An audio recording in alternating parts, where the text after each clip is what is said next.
Bismillahirrahmanirrahim. Assalamualaikum warahmatullahi wabarakatuh.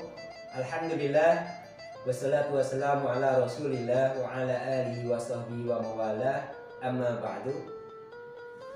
Ayah dan bunda serta anak-anakku, siswa dan siswi serta para sahabat Cordoba Islamic School yang dirahmati Allah Subhanahu wa taala. Semoga Allah Subhanahu wa taala berkenan menerima seluruh ibadah kita dan mengabulkan doa-doa kita dengan pengabulan yang terbaik untuk kita. Amin ya rabbal alamin.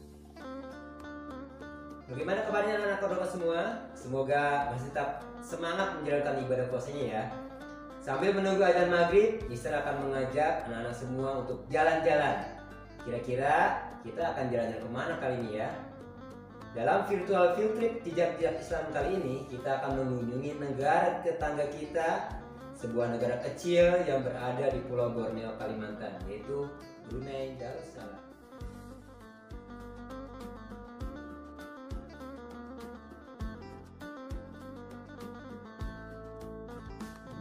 Brunei Darussalam merupakan negara kerajaan dengan 75% mayoritas penduduknya beragama Islam, 9,6% beragama Kristen, 8,6% Buddha, 0,3% Hindu, dan 0,4% ateis, serta 6,2%-nya aliran kepercayaan yang pada umumnya dianut oleh non-Melayu.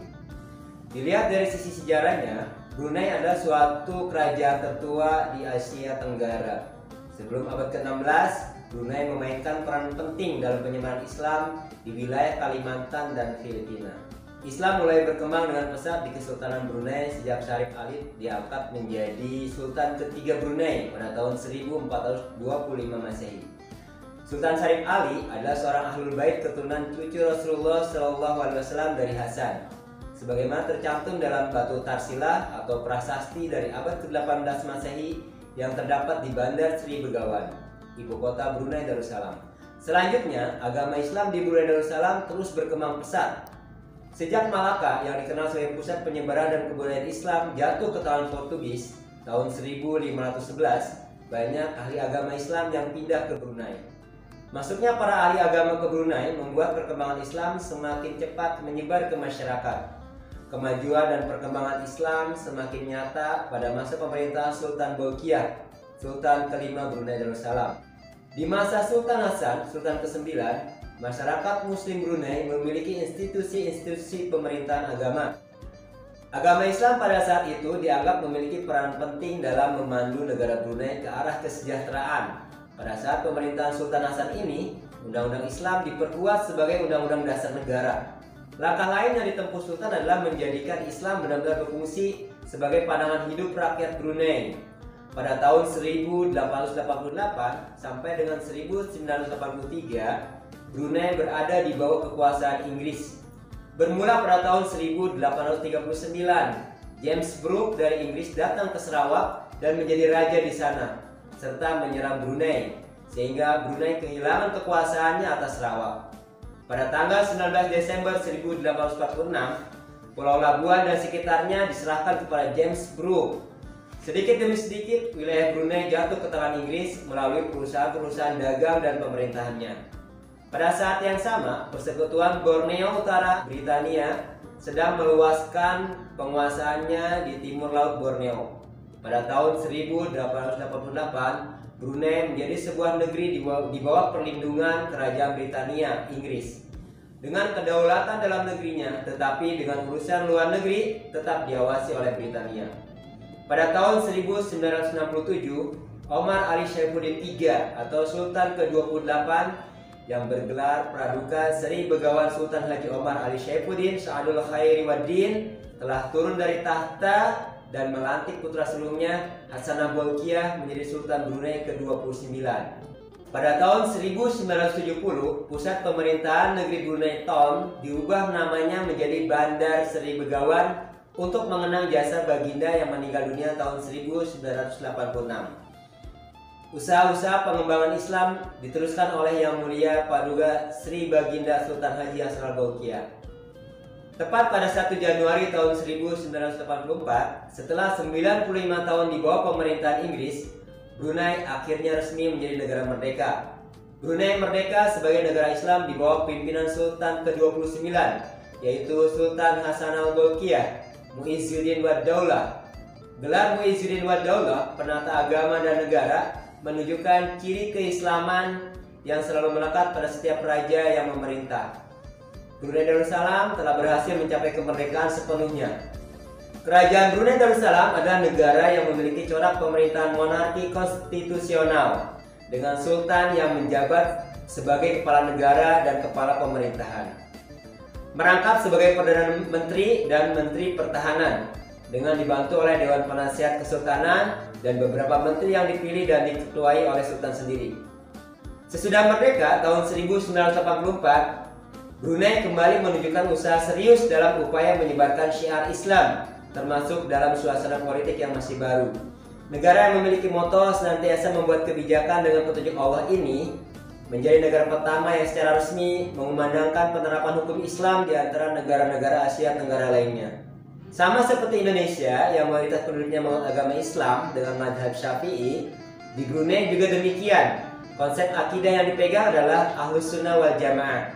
Bahkan sejak memproklamasikan diri sebagai negara merdeka, Brunei telah memastikan konsep Melayu Islam Baraja sebagai falsafah negara. Dan Brunei merupakan salah satu kerajaan Islam tertua di Asia Tenggara dengan latar belakang sejarah Islam yang gemilang.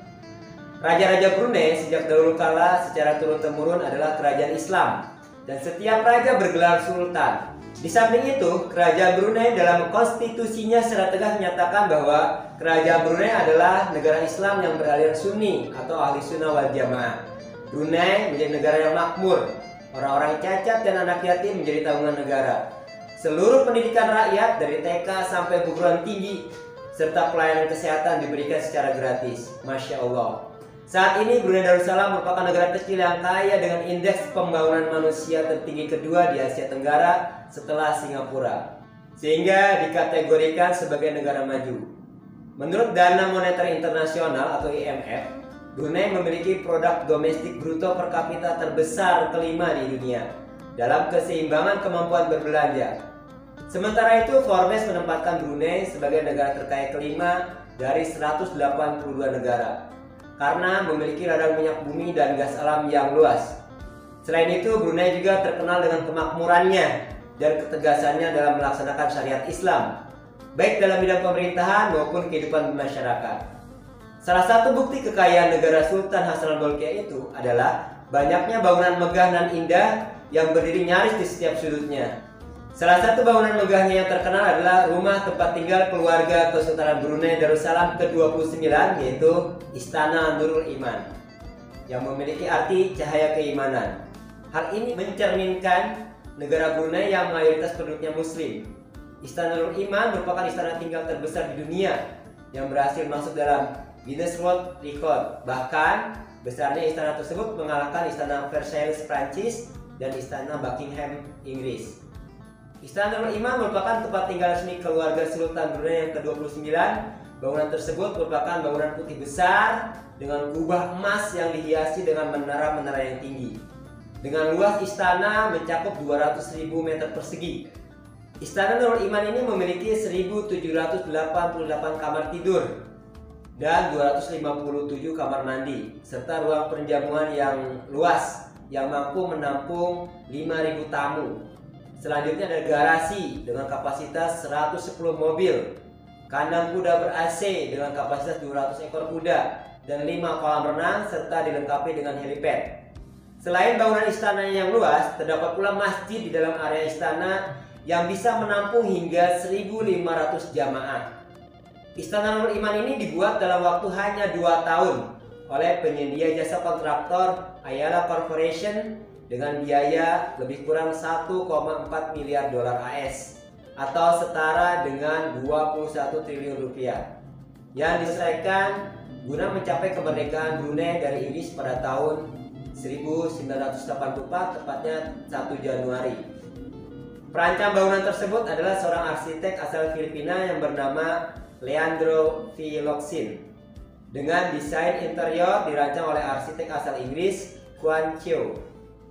Leandro Philoxin mencoba untuk menggabungkan tradisi arsitektur Islam dan Melayu Brunei untuk menghasilkan gaya arsitektur dan dekorasi yang mewah dalam mendesain eksterior istana tersebut. Sementara arsitektur dari tempat tinggal sultan adalah perpaduan antara arsitektur Eropa dan Melayu tradisional. Walaupun Istana Nurul Iman memiliki desain arsitektur tradisional, namun dekorasi di dalamnya sangatlah mewah. Emas dan marmer merupakan bahan dekorasi utama Istana Nurul Iman ini. Sebanyak 38 jenis marmer yang berbeda digunakan untuk dekorasi interior.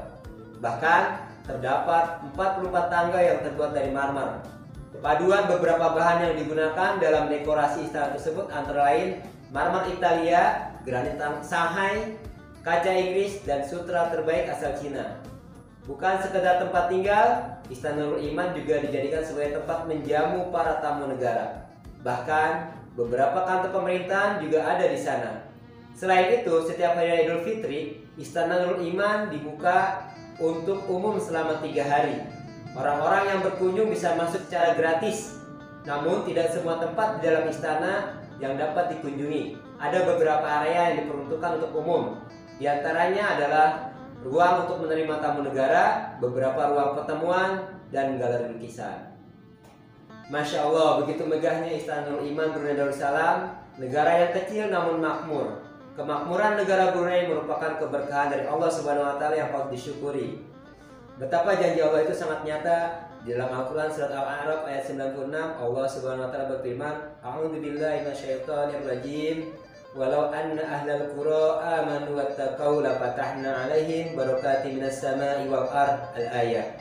Jikalau sekiranya penduduk negeri-negeri beriman dan bertakwa, pastilah kami akan melimpahkan kepada mereka berkah dari langit dan bumi. Masya Allah, di bulan Ramadan ini marilah kita jadikan momentum untuk mendidik kita semua menjadi orang-orang yang semakin beriman dan bertakwa, sehingga Allah melimpahkan kepada kita keberkahan dari langit dan bumi.